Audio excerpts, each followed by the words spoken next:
Alpha காதலன் அத்தியாயம் 4. என்ன வழியன், அம்மாவை ஒரு வாரமாவே பார்க்க முடியலையே, வீட்டில் இல்லையா? பூட்டியே கிடக்கு. பக்கத்து வீட்டு பெண் வேலைக்கு வெளியே வந்து வீட்டை பூட்டி போட்டு கொண்டு நின்ற வழியனிடம் கேட்க, அம்மா ஊருக்கு போயிருக்காக்கா. ஊருக்கா? என்ன திடீர்னு என்கிட்ட சொல்லாம கங்கா எங்கேயுமே போக மாட்டாளே. அவங்க அக்கா மகளுக்கு பிள்ளை பிறந்திருக்கு, கோர பிரசவம், அதான் அவசரமா போயிட்டாங்க. புள்ள கொஞ்சம் வளர்ந்த பிறகுதான் இனிமேல் வருவாங்க. ஓஹோ, அவ ஃபோனை போட்டு பேசிக்கிறேன். ஃபோன்லாம் கொண்டு போகலக்கா என்றான் வேகமாக பைக்கை எடுத்தபடியே. அப்போ உன் ஃபோனில் உங்கள் பெரியம்மாவுக்கு ஃபோனை போடு, அம்மாட்ட கொடுக்க சொல்லு, நான் பேசிக்கிறேன்.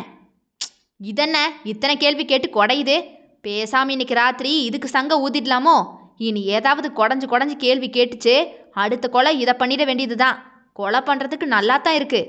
கொலை பண்ணிவிட்டு அதை மறைத்து விளையாடும் விளையாட்டு இப்போது வலியனுக்கு ரொம்பவே பிடிக்கிறது. யாருக்குமே சந்தேகம் வந்துவிடக்கூடாது என்பதற்காகத்தான் வேலைக்கு வருவது. இல்லை, முழு நேரமுமே கிணற்றுக்குள் அவள் அருகிலேயே உட்கார்ந்து கொள்ள ஆசைதான் அவனுக்கு. எவ்வளவு அழகா இருக்கா என் தங்கம். அவ காரி துப்புனா கூட எனக்கு பிடிச்சிருக்கு. இப்படி அவளை பக்கத்துல உட்கார்ந்து ரசிக்கிறதுக்கு நாள் அமையாதான்னு எத்தனை நாள் யோசிச்சிருப்பேன். கையில கிடைச்ச அவளை இனிமே விடுவனா? கொஞ்சம் கொஞ்சமா எப்படியாவது என்னை காதலிக்க வச்சிடணும். என்ன அவன் மட்டும் காதலிக்க ஆரம்பிச்சிட்டானா என் தப்பெல்லாம் அவளுக்கு பெருசா தெரியாதுல்ல. அதுக்கு பிறகு இந்த ஊரை விட்டு வேற எங்கேயாவது அவளை கூட்டிட்டு ஓடி போய் செட்டில் ஆகிடணும். ஆனா அதுக்கு முன்னாடி நான் செய்ய வேண்டிய வேலை நிறைய இருக்கு. அவளுக்காக ஏகப்பட்ட பணத்தெல்லாம் சேர்க்கணும். காதலுக்கும் சரி கல்யாணத்துக்கும் சரி பணம் தான் பிரதானம். இப்ப நானே அத்தனை பணத்தை நிறைய வச்சிருந்தேனா தங்கத்தை எனக்கு கல்யாணம் பண்ணி வச்சிருப்பாங்கல்ல.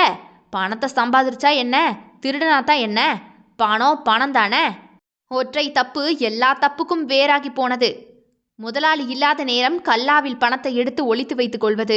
கொலையே எளிதாக பண்ணுகிறான் என்றால் திருட்டு பண்ண மாட்டானா என்ன? கிணற்று வீட்டை லக்ஸரி அபார்ட்மெண்ட்டாகவே மாற்றுவதற்கு ஏகப்பட்ட பணம் தேவை. அவன் வாங்கும் 10,000 ரூபாய் சம்பளம் எந்த மூளைக்கு காணும்? எனவே யாருமே இல்லாத நேரம் ஆட்டையை போட்டு விடுகிறான். ஒரு கள்ள நோட்டு அடிக்கின்ற மிஷின் கண்டுபிடிக்கலாமோ என்று யோசித்து கொண்டே டகடகவென தன் சக்கடா வண்டியில் தெருவை தாண்ட போக போலீஸ் ஜீப் வந்து இடையில் நின்றது. டேய் இங்க வா என்று வலியனை சௌத்ரியோ கையை நீட்டி அழைக்க தன் திருட்டு மொழியை சரி செய்து கொண்டு பைக்கை விட்டு இறங்கி ஓடியவன், வணக்கங்கய்யா. இருக்கட்டும், இங்க மொழி வீடு எது? அதோ அந்த பச்சை கேட்டு தான் சார். நீயே? நான் பக்கத்து வீடு சார். அவனை மேலிருந்து கீழ் வரை பார்த்த சௌத்ரியோ, என்ன பண்ற? அது இங்க ஒரு ஜவுளி கடையில் சேல்ஸ்மேனா வேலை பார்க்குறேன் சார். ஓ, அந்த பொண்ணு எப்படி? ரொம்ப நல்ல பொண்ணு தான் சார். லவ் கிவ் அந்த மாதிரி? அதெல்லாம் எனக்கு தெரியலைங்களே சார். பக்கத்து வீடு, அவ்வளவா பேசியெல்லாம் பழக்கம் இல்லை. பக்கத்து வீடுங்கிற, அது எப்படி எதுவுமே தெரியாமல் இருக்கும்? உனக்கு கல்யாணம் ஆகிருச்சா? இன்னும் இல்லைங்க சார், பொண்ணு பார்த்துட்டு இருக்காங்க. ஓ, எதிர் வீட்டில் அவ்வளவு அழகான பொண்ணு இருக்கும்போது நீ சைட் அடிச்சதே இல்லைங்கிறத நம்ப முடியலையே என்ற சௌத்ரி கேள்வியில் தடுமாறி போனாலும் அதை காட்டி கொள்ளாதவனோ, என் தகுதி தெரியும்ல சார். ஏதாவது அவளை பற்றி அப்டேட் வந்துச்சுன்னா ஸ்டேஷனில் வந்து சொல்லணும், புரியுதா? கண்டிப்பா சார். சரிப்போ என்ற சௌத்ரியோ பைக்கில் ஏறி சர்வ சாதாரணமாக போகும் வலியனை யோசனையாகவே நாடியை சொரிந்து கொண்டே பார்த்தவன், ஏய் எலும்பு கூடு, இங்க வா. எங்கே வ என்று ஜீப் பின்னால் போய் பார்க்க காக்கி சட்டையில் ஒரு தவளை குரட்டை விட்டு தூங்கிக் கொண்டிருந்தது. ஆ என்று வலியில் அடித்து பிறண்டு எழுந்தவளோ, சார் என்ன பண்ணிக்கிட்டு இருக்க? சாரி சார், சாரி சார், கண்ணா சந்துட்டேன். சை, இறங்கி வந்து தொலை. இதோ வந்துட்டேன் சார் என்று ஜீப் பின்னால் கதவை திறந்து கொண்டு காற்று போல வந்து நின்றாள் கான்ஸ்டபிள் பஞ்சவர்ணா.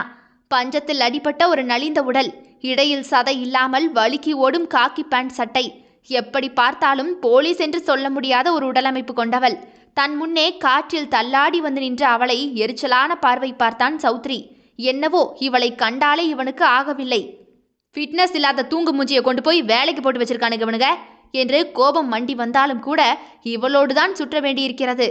எதிர்காலத்திலேயே பறந்து போற மாதிரி ஒரு உடம்பு. உனக்கெல்லாம் எவன் கான்ஸ்டபிள் வேலை தந்து தொலைச்சது? 4 நல்லி எலும்பு மட்டும்தான் இருக்கு.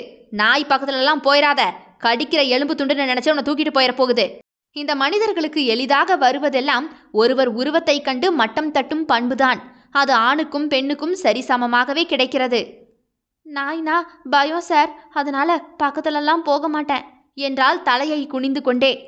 இந்த தெருவில் யார் எங்க போறா, என்னென்ன வித்தியாசமா நடக்குதுன்னு சிசிடிவி எல்லாம் போட்டு வாட்ச் பண்ணு. ம் எஸ் சார். இப்போ போய் அந்த கடையில் ஒரு சிகரெட்டை வாங்கிட்டு வா. ம். அப்படியே மொழியை பற்றி விசாரிச்சுட்டு வா. நான் அவங்க வீடு வரைக்கும் போய் இன்வெஸ்டிகேஷன் எல்லாம் முடிச்சுட்டு வரேன் என்று சௌத்ரி திரும்ப அவள் எப்போதோ கடைக்கு போயாச்சு. அப்படியே பெருமூச்சு விட்டவன், இவளையெல்லாம் வச்சுக்கிட்டே நான் இந்த கேஸை முடிச்ச அப்படிதான் என்று தலையில் அடித்துக்கொண்டே மொழி வீட்டுக்குள் போக, சுவர் மறைவில் வண்டியை மறைத்து விட்டுவிட்டு போகும் சௌத்ரியை மறைந்து நின்று பார்த்து கொண்டிருந்தான் வலியன். டவுட் வந்துருச்சோ? ம், வந்த மாதிரி இல்லையே. இவன் யாரு, புதுசா இருக்கு? என்னை கண்டுபிடிக்கிறதுக்கு முன்னாடி தங்கத்தை எப்படியாவது லவ் பண்ண வச்சு ஊரை விட்டு கூட்டிட்டு போகணுமே. எத்தனை நாள் எல்லார் கண்ணிலையும் மறைய முடியும்? அது அவனுக்கே தெரியவில்லை.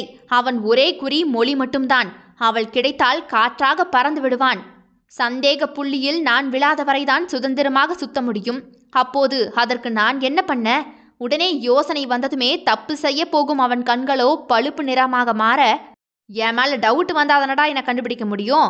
டவுட்டு வராம கிரிமினல் வேலை செய்ய கத்துக்கிட்டண்டா என்று சிரித்து கொண்டே வேலைக்கு போனான். இங்கதான் தம்பி, இங்கதான் அன்னைக்கு நைட்டு நின்றுட்டு இருந்தாவ. அப்புறம்தான் அவளை காணல. என் பொண்ணை பத்தி உங்களுக்கு தெரியாதா தம்பி? தெரியும், தெரியாது, அது பிரச்சனை இல்லை. எல்லா பக்கமும் யோசிக்கிறது என்னோட வேலை. அப்படியே அவளுடைய பொருட்கள் எல்லாவற்றையும் தூக்கி போட்டு தடயத்தை தேடிக்கொண்டிருந்த சௌத்ரியோ, என்னை பிடிச்சுதான் கல்யாணத்துக்கு ஓகே சொன்னாளா? ம் ஆமா தம்பி. பின்னையே எனக்கு ஒரு தடவை கூட அவள் கால் பண்ணவே இல்லை. நீங்களா அவளை தேடணும் பேசணும்னு நினச்ச தம்பி, வேற எதுவும் இல்லை. நீங்கள் போடலை, போட்டிருந்தா பேசியிருப்பா. அவளை கண்டுபிடிச்சிடலாம் தானே தம்பி? ம் ட்ரை பண்ணுறேன். யாராவது கிட்னாப் பண்ணியிருந்தா அவளை கண்டுபிடிச்சிடலாம். ஆனால் எவன் கூடயாவது ஓடி போயிருந்தானா கண்டுபிடிக்க முடியாது. என்ன தம்பி நீங்களே இப்படி பேசுறீங்க? அவனை ஆஹா ஓஹோ என்றார்கள். இவன் என்னடா என்றால் இப்படி பேசுகிறான் என்றுதான் மொழியின் தாய் தகப்பன் பார்த்தார்கள். சார் ஃபில்டர் இல்லை, அதான் நீங்கள் சரக்கு போது இழுக்கிற பிராண்ட் வாங்கிட்டு வந்தேன். வண்டியிலிருந்து லைட்டரும் எடுத்துட்டு வந்துட்டேன் சார் என்று சிகரெட் பேக்கெட்டோடு வந்து நின்ற வர்ணாவை தலையில் அடித்து கொண்டு பார்த்தான்.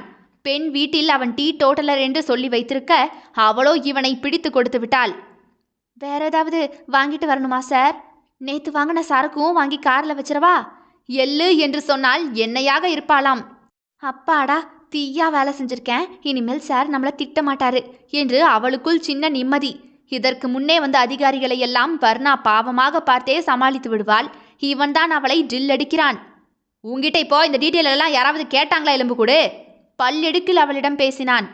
இல்லை சார், நேற்று பலான இடத்துக்கு போகும்போது என்ன சொன்னீங்க? ஒரு பிராண்ட் இல்லைன்னா இன்னொரு பிராண்ட் வாங்கிட்டு வர முடியாதான்னு திட்டினீங்கல்ல, அதான் ஞாபகம் வச்சு வாங்கிட்டு வந்தேன்.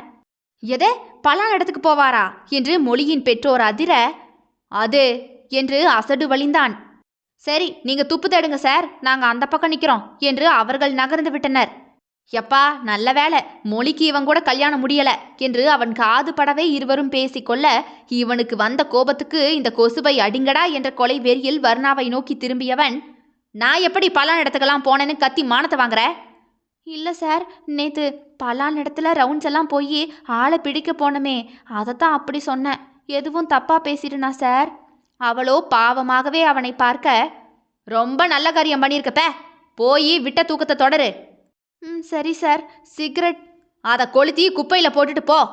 ம் ஓகே சார் என்று அவள் போக, ஐயையோ யாரோ குப்பையில் தீயை கொளுத்தி போட்டு விட்டுட்டாங்களே, தெருவே தீக்காடா இருக்கே என்று தீயை அணைக்க அத்தனை பேரும் அங்கும் இங்கும் ஓடிட, ஐயோ இவளோட என்று தலையில் கை வைத்து நின்ற சௌத்ரியின் கண்ணில் மரக்கிளையில் மாட்டி காற்றில் பறந்த ஒரு நூலோ வித்தியாசமாக பட அதை கையில் உரையை போட்டுக்கொண்டு எடுத்து கண்களை சுருக்கி பார்த்தான். என்ன வலியன், சட்டை கிழிஞ்சு போயிருக்கு என்று கடைக்குள் வந்த வலியனை கூட வேலை பார்ப்பவன் கேள்வியாக பார்க்க, தன் முதுகில் நூல் பிரிந்து நின்ற சட்டையை தடவி பார்த்தவன், தெரியலையே அண்ணே, எங்கேயோ பட்டு இழுத்திருக்கும் போல என்று ஒரு ஊக்கு வாங்கி குத்தி கொண்டு வேலையை பார்க்க போய்விட்டான். வல்லவனுக்கு புல்லும் ஆயுதமாகலாம், காவலனுக்கு நூலும் கூட தடயமாகலாம். தொடரும் அடுத்தடுத்த அத்தியாயங்களை தினமும் இரவு 7 மற்றும் 9 மணிக்கு கேட்க தவறாதீர்கள் மக்களே. ஆல்ஃபா காதலன் விடைபெறுகிறேன். நான் உங்கள் ஆர்ஜே தியா.